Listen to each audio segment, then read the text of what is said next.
बिलाज जो कि टिप्पू ट्रकों वाला का बेटा था, आपको पता है कि उसकी मौत ने सोशल मीडिया पर एक तूफ़ान बर्पा कर दिया है कि एक जवान मौत, जो दोस्त करीबी रिश्तेदार हैं, जो दोस्त अहबाब हैं, सारे परेशान हैं, सबको धमकियां भी स्टिल आ रही हैं।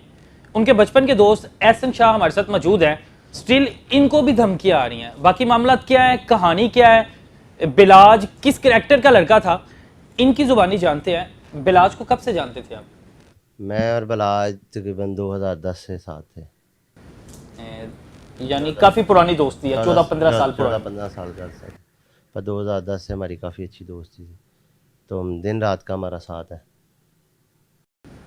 बिलाज तो इस तरह की एक्टिविटीज़ में भी नहीं था। बिलाज का कहना था कि मेरा तो दूर दूर तक किसी माफिया से तल्लक नहीं है। नहीं, वो तो फिर दुश्मनदारी किसी कोई भी ऐसी किसी गैंगवार या किसी ऐसे, आप यकीन करो कि वो किसी ऐसे बंदे को पसंद भी नहीं करता था जो उसके पास आके मतलब ये बदमाशी और इन सब चीज़ों की बातें करता था। वो बड़ा और तरह का था। मेरा बहुत अच्छा भाई था। हमारा दो जिस्म एक जान वाला ताल्लुक़ था, और सगे भाइयों की तरह मेरा उसका प्यार था। तो कभी सोचा भी नहीं था कि इस तरह का भी वक़्त देखना पड़ेगा। तो मैं तकरीबन उम्रे पे गया हूँ, तकरीबन 1 वीक पहले। तो मतलब हम इकट्ठे ही होते थे, दिन रात इकट्ठे साथ घूमना फिरना आना जाना, फैमिली वाला ताल्लुक़। तो उम्रे पे था, तो मुझे उम्रे पे मेरी बात होती रही, तकरीबन रोज़ बात होती थी, मिलते ना मिलते पर बात रोज़ होती थी। तो मुझे कहता कि दिल बड़ा उदास है, आ जा। तो दिल नहीं लग रहा, तो मैंने कहा आ जाता हूँ, उम्रे पे आया हूँ, अल्लाह के घर हूँ, अल्लाह खैर करेगा। जिस दिन ये वाक़या हुआ मर्डर वाला, उससे सुबह को मेरी उसकी बात होती रही। रोज़ा रसूल पे मैंने उसकी हाज़िरी करवाई, वीडियो कॉल वीडियो पे कॉल दिखाया। वीडियो कॉल पे। तो फिर पूछता कि कब आना है, मैंने कहा आ रहा हूँ बस। कहता चल आ जा, फिर मुलाकात होती है इंशाल्लाह। तो बस फिर शाम को मैं वहाँ मदीने में ईशा की नमाज़ पढ़ रहा था, तो पढ़ के मैं बैठा हूँ, तो बस सरकार की छतरियों के नीचे तो इतने में एक मैसेज आता है मुझे कि बलाज पे हमला हो गया। तो वो मैं मैसेज ऊपर से पढ़ लेता हूँ, मैं मैसेज नहीं खोलता। मैं फिर कॉलें करना शुरू कर देता हूँ 7 दोस्तों को, जो हमारे बाकी दोस्त हैं बाबा, जिनमें से 2 लोग ज़ख्मी भी हुए। मैं उनको कॉलें करना शुरू कर देता हूँ, मुझे अभी तक कुछ नहीं पता होता। फिर मेरा राब्ता होता है, तो एक दोस्त मेरा है, वो उसकी फूफो का बेटा भी है, वो रो रहा होता है फ़ोन पे। तो मैं से पूछता हूँ क्या हुआ है, वो कहता है कि ऐसे ऐसे हमला हो गया। तो मैंने कहा कि अब उसने हज भी किया हुआ था, तो हम हाजी साहब कहते थे सारे उसको, कि हाजी साहब, सारे हाजी साहब कहते थे। मैं कहा कि हाजी साहब ठीक है। वो कहने लगा कि हाजी साहब नहीं ठीक, उनके मुंह से खून निकल रहा है। तो मैं, एक होता है ना कि इंसान को एक उम्मीद होती है, तो मैंने कहा कि नहीं, ये मरता नहीं है, इतनी कम नहीं लिखवाई। क्योंकि अब ज़ाहिर है दोस्त हैं, आपस में ऐसी बातें करते थे कि इतनी कम नहीं लिखी हुई हमने, अभी बड़ा जीना है, अभी बड़ा कुछ करना है। यही कहता था, अभी बड़ा जीना है, अभी बड़ा कुछ करना है, अभी बड़ा टाइम है। पर किसी को पता थोड़ी होता है कि कब वो चला जाए दुनिया से। मैं एंड टाइम तक ये बात तस्लीम ही नहीं की कि वो मर सकता है। एक बंदे ने मुझे कॉल की थोड़ी देर बाद, तो उसने मुझे कहा कि अल्लाह का हुक्म है। मैंने उसकी बात का जवाब नहीं दिया, फ़ोन काट दिया। मैंने फिर अपने दोस्त को एक को फ़ोन किया हॉस्पिटल। मैंने कहा तुम मेरे से झूठ बोल रहे हो, मुझे बताओ क्या हुआ उसको। वो रो रहा था, कोई बात नहीं कर रहा था। फिर मैं समझ गया कि बलाज जो है ना, उसकी डेथ हो गई। बस फिर आप लोगों के सामने ही है कि क्या, 2 छोटे बच्चे हैं उसके, क्या नाम है बच्चों अमीर हादी और अमीर हमदान। का? हम्म।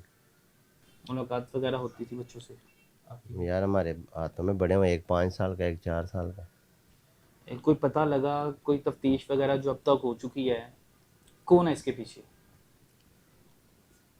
देखें, ये तो अल्लाह ही जानता, अब तफ्तीश में पता चलेगा कि कौन है इसके पीछे, असल मुजरिम कौन है।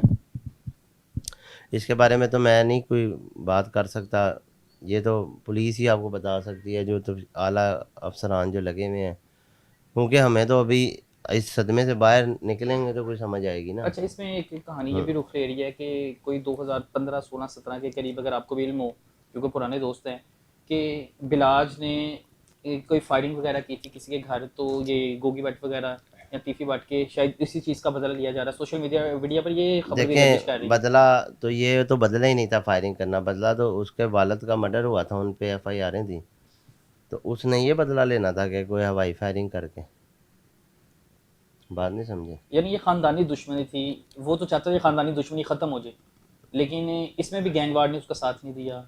वो लड़ाई, कोई लड़ाई नहीं लड़ना चाहता था, बड़ी अच्छी अपनी ज़िंदगी गुजारा था, उसका बड़ा अच्छा लाइफस्टाइल था, अपना अच्छा घूमना खाना फिरना, दोस्तों में बैठना, महफिलें लगाना, इधर आ जाओ उधर चलें, ये खाएं वो पिएं, उसकी यही ज़िंदगी थी वो। दुश्मनदार जो बंदा होता है उसने तो बड़े पिस्टल वगैरह लगाए होते हैं आगे पीछे, 10-12 जिनके पास रैफल मौजूद हो। कभी भी नहीं देखा गया बिलाज को कि कोई ऐसी वीडियो भी वायरल नहीं हुई, कोई तस्वीर भी वायरल नहीं हुई कि बिलाज ने खुद पिस्टल लगाया हो या उसके साथ जो लड़कियां हैं उन्होंने कोई वो राइफल खुद वगैरह पकड़ी पिस्टल हो। वगैरह नहीं, गार्ड शार्ड तो जाहिर थे, दुश्मनी थी एक पुरानी, खुद पिस्टल शिस्टल वगैरह ये सब चीज़ें नहीं लगाता था, बल्कि चिढ़ता था बड़ी जगह वो ऐसे ही करता था कि वो राइफलें भी, वो गन मैनों कहता था कि नहीं निकालो ना, मतलब एक पढ़ा लिखा नौजवान था, ठीक है, तो वो कहता था कि यार ये सब राइफलें ये सब चीज़ें ना निकालो। मैं ये अब जिस तरह इस शादी पे भी गया तो उसने लड़कों से कहा कि राइफलें अंदर ही रहने दो, नहीं गाड़ी में रख के आए गाड़ी में रख के लाने, वहाँ ज़ाहिर है पुलिस ऑफिसर आते हैं और फैमिली मतलब अच्छा नहीं समझते इस चीज़ को, तो वो ज़ाहिर है एक पढ़ा लिखा नौजवान था, उसको ये चीज़ फील होती थी कि यार लोग इसको पसंद नहीं करते इस चीज़ को ना, कि ये बंदूकें शंदूकें, और ज़ाहिर है कल्चर एक नहीं, वो और तरह का बंदा था, बड़े लोगों की मदद करता था, उसने बड़े लोगों के जो है ना वो उसकी वजह से घर के चूल्हे चल रहे थे। आप यकीन नहीं कर सकते कि एक लड़के की मुझे फ़ोन आता है, मैं नहीं जानता उससे, वल्लाह अलम मेरी कभी बात नहीं हुई। आपकी आंखों में आंसू भी आ गए। हाँ, वो मुझे कहता है कि रो पड़ा मेरे आगे, कहता है मैं पंजाब कॉलेज में पढ़ा हूँ बलाज भाई की वजह से, मेरी फ़ीस वो देते थे और मुझे नहीं इस बात का। तो मैंने कहा कि चलो तुम भी उनके लिए दुआ करना। अब मोहल्ले भी इंटरव्यू किए, कई लोगों ने कहा है कि हमें घर का राशन भी बिलाज देता था। बड़ी बच्चियों की अभी कहना नहीं चाहिए, ये तो नेकियां बताने वाली नहीं होती, हम करते थे बलाज और मैं काम बहुत करते थे फलाई काम, तो उसमें वो अक्सर मेरे साथ हिस्सेदार बन जाता अपने शौक़ से, तो वो किसी बच्ची की कोई शादी की खाना वगैरह ये सब चीज़ें बहुत ज़्यादा वो देता था, और उसने ये कह देना अच्छा ठीक है, उसका एक बंदा था उसको कह देता था उससे बता दे क्या चाहिए वो। आपको लगता है कि जो मुजरिम है, जो मुलजिम है बिलाज के कत्ल करने के पीछे, क्या उनको पुलिस के थ्रू कैफे किरदार तक पहुंचाया जा सकता है? मेरा यकीन अल्लाह पे है, किसी पुलिस अफसर पे या किसी बंदे पे नहीं है, वो ना हकमर है, अल्लाह उसको इंसाफ दिलवाएगा, मुझे किसी से कोई उम्मीद नहीं है। मैं इस बात को नहीं समझता कि कोई पुलिस वाला, ठीक है पुलिस अपना काम करिए, पर अल्लाह की ज़ात बैठी है ना, क्योंकि जुल्म के बाद अल्लाह ताला जो है ना फिर इंसाफ करता है, और वो खुद करता है फिर मालिक किसी, बस ठीक है ये तो एफर्ट कर रहे हैं, अब देखें क्या करते हैं क्या नहीं करते। बिल्कुल ऐसा ही है। वालिद की दुश्मनी थी, जो कि बिलाज ख़त्म भी करना चाहता था, लेकिन वो उन्हीं की भेंट चढ़ गया, ना हक मारा गया, ना हक कत्ल किया गया, पीछे 2 बच्चे छोड़ गया।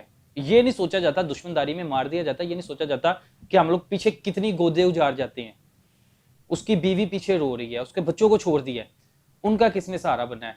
लेकिन ये लोग ये कर जाते हैं, लेकिन ये चीज भूल जाते हैं कि कल को इनको भी मौत आनी है, और जब इनको मौत आनी है तो वो फिर पकड़ कितनी मजबूत होगी। इजाजत दे मुझे, अल्लाह हाफिज।